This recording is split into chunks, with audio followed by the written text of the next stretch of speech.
Hello everyone, this is our English class and today we will continue with our chapter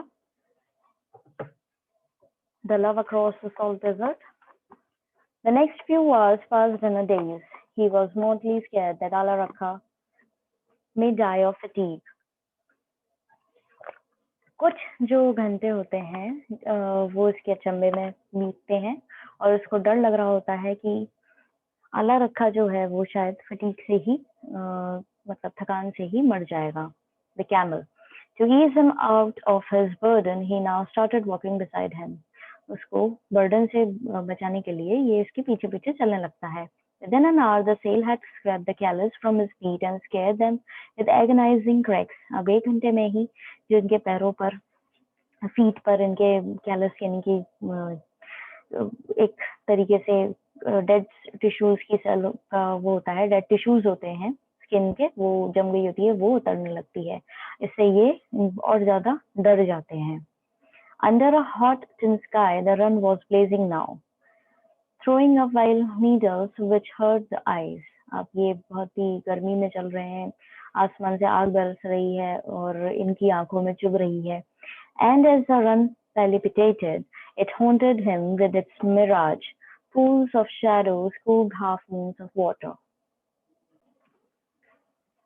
अब ये डर जाते हैं और ये पूरी तरह से डर जाता है व्यक्ति और इसको लगता है, मिराज देख करके डर लगता है, छाया का ये इसको विचार आते हैं, इसको आधा चांद जो है उस तरीके से पानी भी दिखने लग जाता है. तो इसकी कंडीशन जो है बहुत खराब हो गई है, मेंटली भी और फिजिकली भी.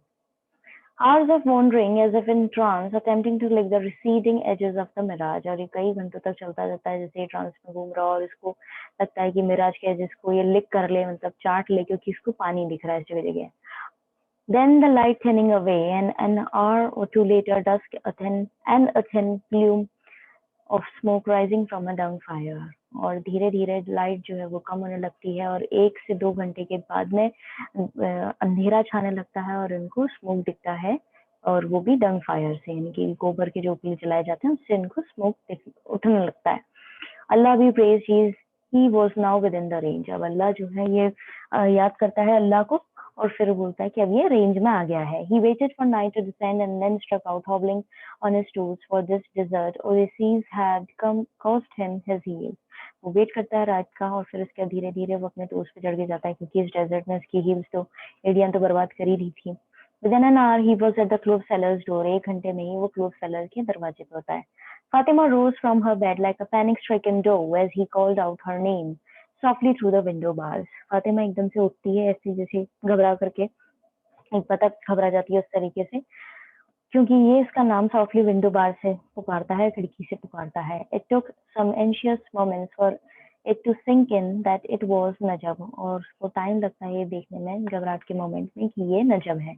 Her lustrous eyes lit up the dark of the room as she opened the door. उसकी lustrous आंखें जो हैं वो चमक उठती हैं कमरे को जब वो दरवाजा खोलती है. 2 hours before dawn, Kelisha was woken up by the beat constable banging on the door. 2 घंटे पहले डॉन की केलिशा जो है उसके दरवाजे पे कांस्टेबल खटखटाता है. Smuggler has come across the run, Kelisha. You wouldn't know anything about him, would you? अब वो जो कांस्टेबल आया वो उसके दरवाजे को पीटते हुए बोल रहा है कि एक स्मगलर आ गया था, आया है, केलिशा, क्या तुम्हें पता है? आई गेस तुम्हें पता नहीं होगा.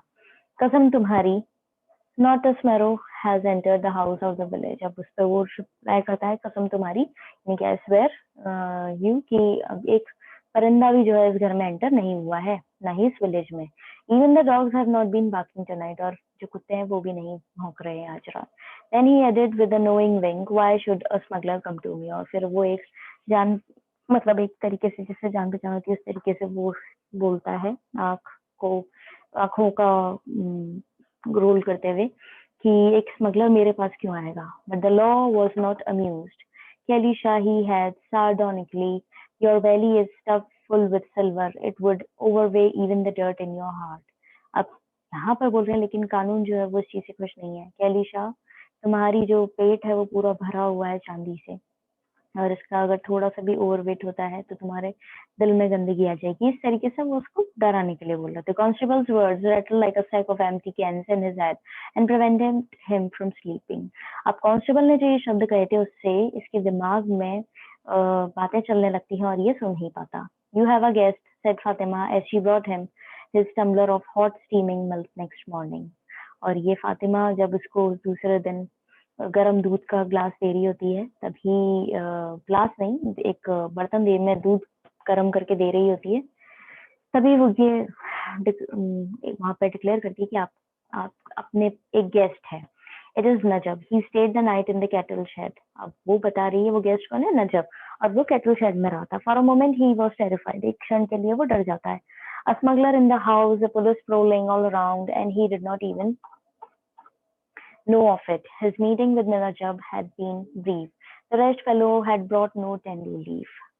अब यहाँ पर बोला जा रहा है कि एक स्मगलर घर में और पुलिस सब जगह ढूंढ रही है और उसको पता भी नहीं है और इसकी मीटिंग जो है नजब से वो ब्रीफली होती है, मतलब खुल के होती है और ये बताता है कि ये व्यक्ति जो है तेंदू लीफ भी नहीं लाया है। First you come unannounced, dragging the police behind you, and then I found you have come with nothing. Trading with you is going to be a dead lost son with the corpse on your back and your hands empty. अब ये उसको बोलता है नजब को कि अलीशा कि पहली बात तो तुम बिना बताए आ गए और पुलिस तुम्हारे पीछे पड़ी हुई है और फिर तुम खाली हाथ आ गए। तुम्हारे साथ व्यापार करना कोई खराब है, फायदा नहीं है, लॉस ही लॉस है और तुम्हारे पीछे पुलिस भी पड़ी हुई है और तुम्हारे हाथ खाली है। So that's the change in the story कि ये खाली हाथ आया है और इसके पास में बिल्कुल भी कैश भी नहीं है और उसके बावजूद ये आ भी गया है, ना तेंदू लीफ लाया है, तो जिसके घर पे ये ट्रेड करने आया है उससे ये ट्रेड कर भी नहीं सकता है, तो और इसके पीछे पुलिस भी पड़ी है, तो पूरा सिनेरियो जो है इसके फेवर में नहीं है। So that's all for today, students.